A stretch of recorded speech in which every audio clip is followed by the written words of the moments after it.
ओम शांति। आइए सुनते हैं 13 मई 2025 की प्यारे प्यारे शिव बाबा की मीठी मीठी ज्ञान मुरली और ईश्वरी महावाक्य। आज परमपिता परमात्मा स्वयं शिव बाबा भगवान क्या कह रहे हैं? कह रहे हैं, मीठे बच्चों, मेरे मीठे बच्चों, मेरे प्यारे बच्चों, अनेक देहधारियों से प्रीत निकालकर तुम्हें किसको याद करना है? तुम्हें अपने विदेही बाप को, विदेही माने बेहद के बाप को, जिसके पास अथाह चीज़ें हैं, जिस अनमोल चीज़ें हैं, जो सागर है, उन्हीं को याद करना है। तुम्हारे सब अंग शीतल हो जाएंगे जब उनको याद करोगे, क्योंकि वो ज्ञान के सागर हैं, प्रेम के सागर हैं और शांति के सागर हैं।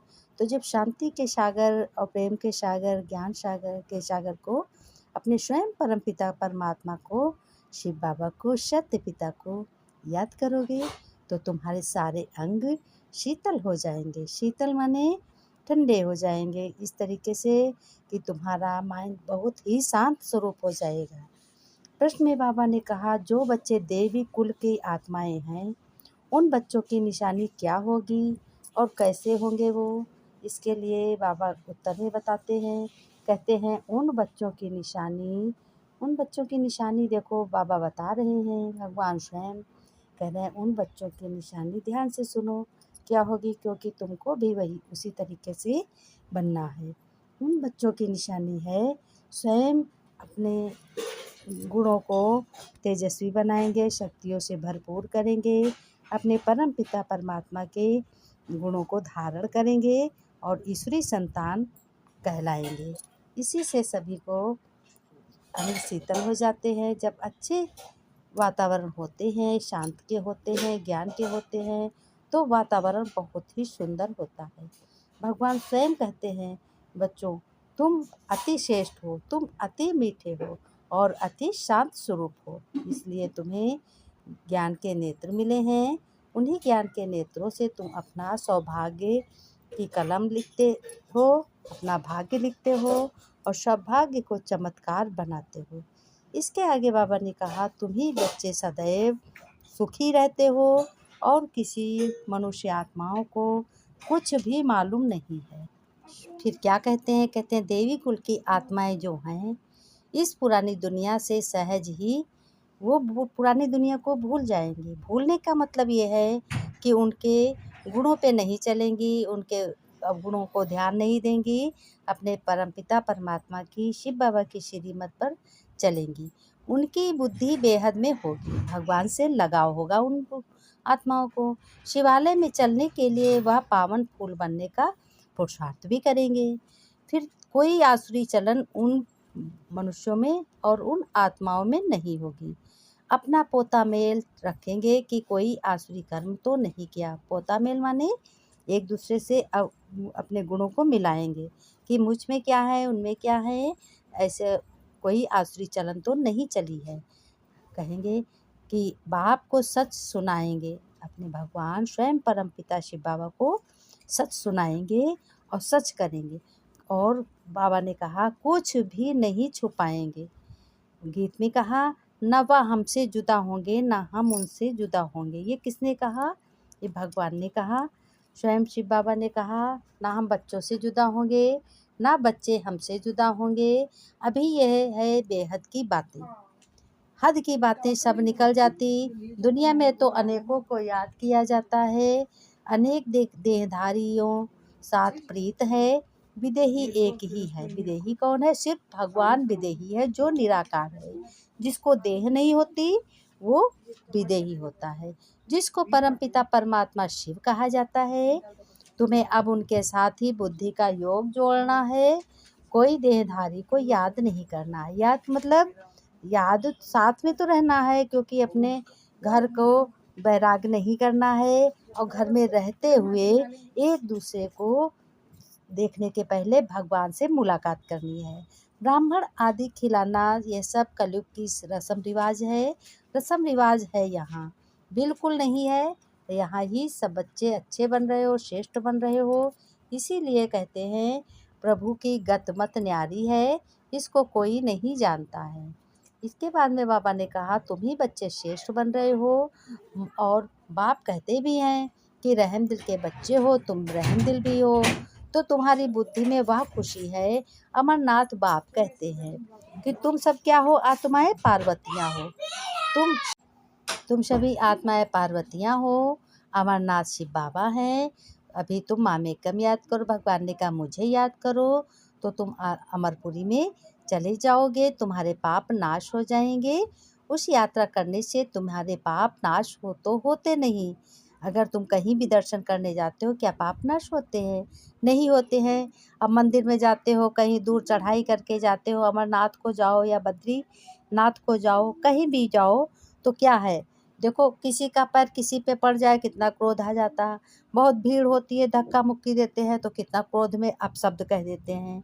ये नहीं सोचते हैं कि हम यहाँ तीर्थ करने आए हैं, दर्शन करने आए हैं, इस मंदिर में आए हैं इतने चढ़ाई करके, लेकिन हम किसी को दुखी क्यों कहें, गलत बातें नहीं कहनी है, वही पाप हो जाता है। ऐसे जान अनजान में पाप हो जाता है।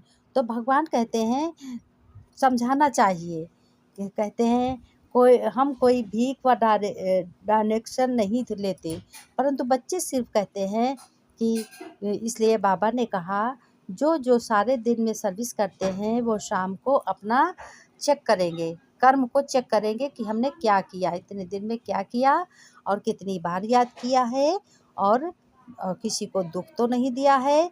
ऐसे नहीं धन से सुख होता है तो दुख भी कितना होता है। अच्छा समझो कोई ने हॉस्पिटल बनवाई तो दूसरे जन्म में रोग कम होगा, ऐसा नहीं है।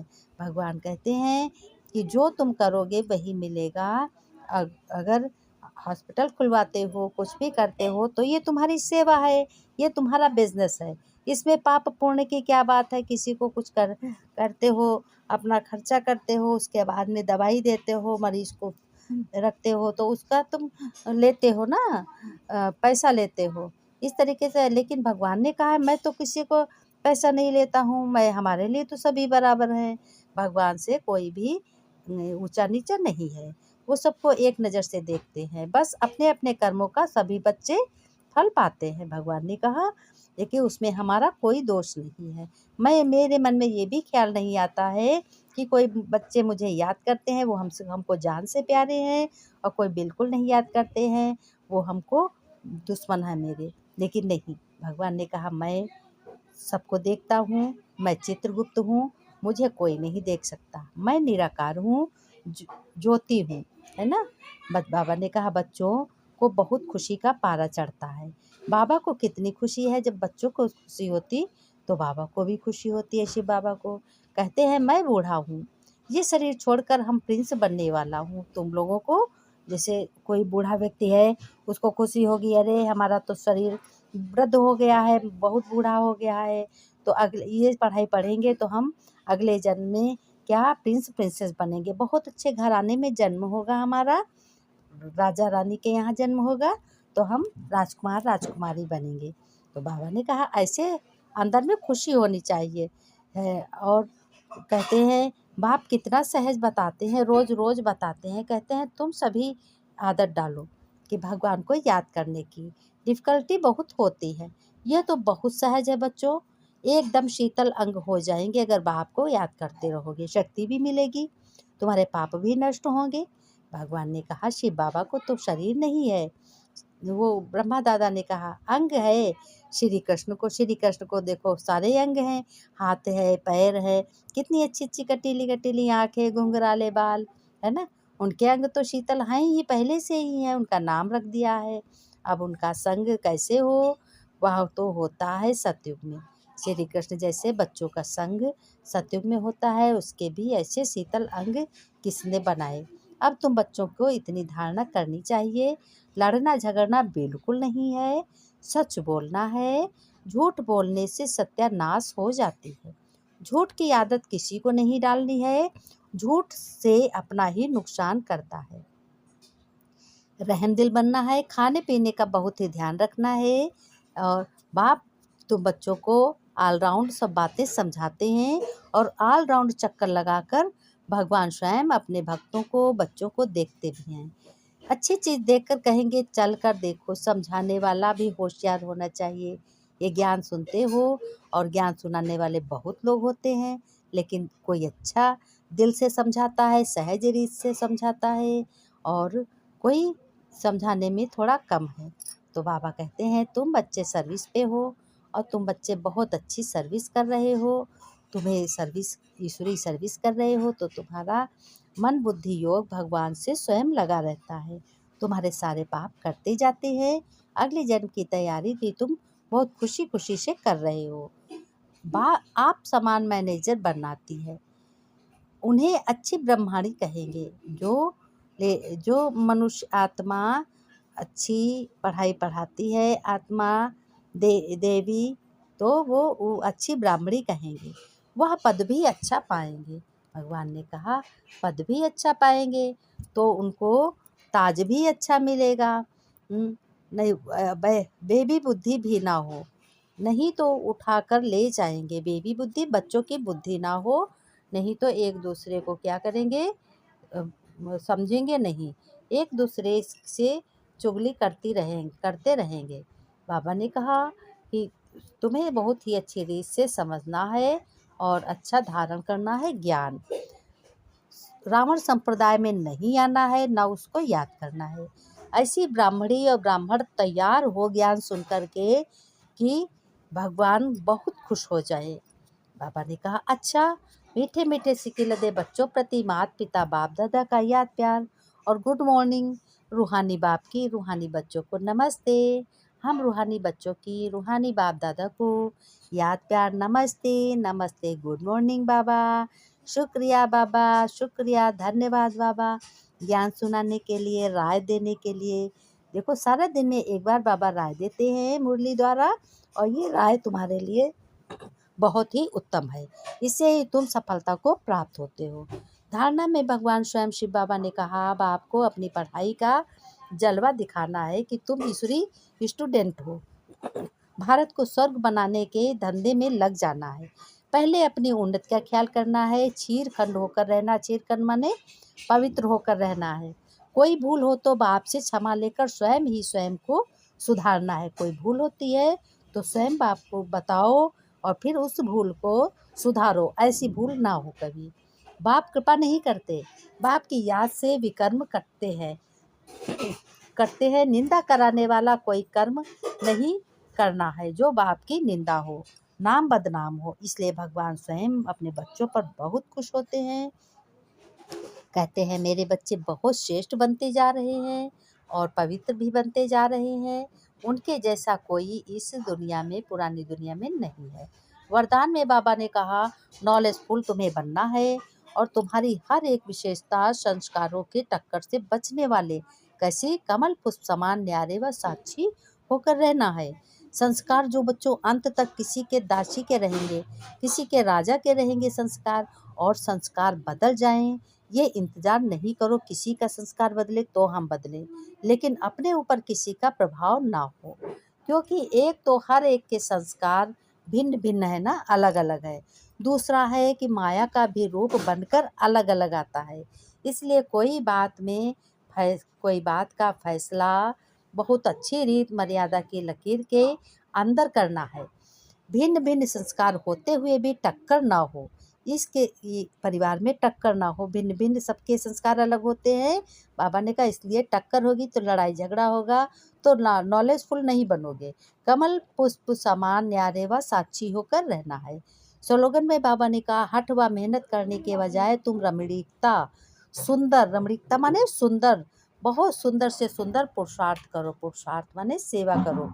अव्यक्त इशारे में बाबा ने कहा रॉयल्टी और प्योरिटी बहुत ही तुम्हारे जीवन में जरूरी है। पवित्रता है सुख शांति की जननी। और फिर बाबा क्या कहते हैं, जहाँ बच्चों पवित्रता है वहाँ दुख अशांति आ नहीं सकती। तो चेक करो सदा सुख की सैया पर आराम से अर्थात शांत स्वरूप में विराजमान रहते हो कि नहीं। अंदर में तुम्हारे क्यों क्या कैसे की उलझन तो नहीं होती। किसी से बोलो क्यों हुआ, कैसे हुआ, क्यों कर दिया, क्या हुआ, या इस उलझन से परे सुख स्वरूप स्थित रहती है। ये बातें मन में ना आए। ऐसे क्यों क्या कैसे के शब्द एक दूसरे से यूज करोगे, यही शब्द लड़ाई झगड़े के हैं। ये सुख स्वरूप स्थित नहीं रहती है, तो इसी में दुख आते हैं। भगवान ने कहा इससे न्यारे रहो, प्यारे रहो। किसी से एक बार कहो तो 100 बार कहो, ना एक बार कहना है, क्योंकि तुम्हारा फर्ज है कहना। भगवान कहते हैं तुम ही श्रेष्ठ बन रहे हो, और श्रेष्ठ बनकर तुम हमारा नाम रोशन करोगे, क्योंकि तुम ईश्वरीय संतान हो, परमपिता परमात्मा की संतान हो। तुम्हें स्वयं अपने भाग्य अपने हाथों से कलम द्वारा लिखनी है। तुम कमल पुष्प समान न्यारे और प्यारे हो। बाबा ने कहा ओम शांति। प्यारे बच्चों, घर में रह करके अपने घर में बेहद की सेवा में लगे रहो। घर का वातावरण बहुत ही अच्छा स्वयं बना सकते हो, क्योंकि तुम ईश्वरी संतान हो। बाबा ने कहा ओम शांति। इसी तरीके से दर्शक वीडियो को देखते रहे आगे। ओम शांति। प्यारे भाई बहनों और माताओं सभी को धन्यवाद है। दर्शक ऐसे ही बने रहें। ज्ञान मुरली अब चैनल देखते रहें बाबा की डोर का। बहुत बहुत धन्यवाद। हाँ, अगर कुछ प्रश्न उठता है तो कमेंट से पूछ सकते हो। धन्यवाद। ओम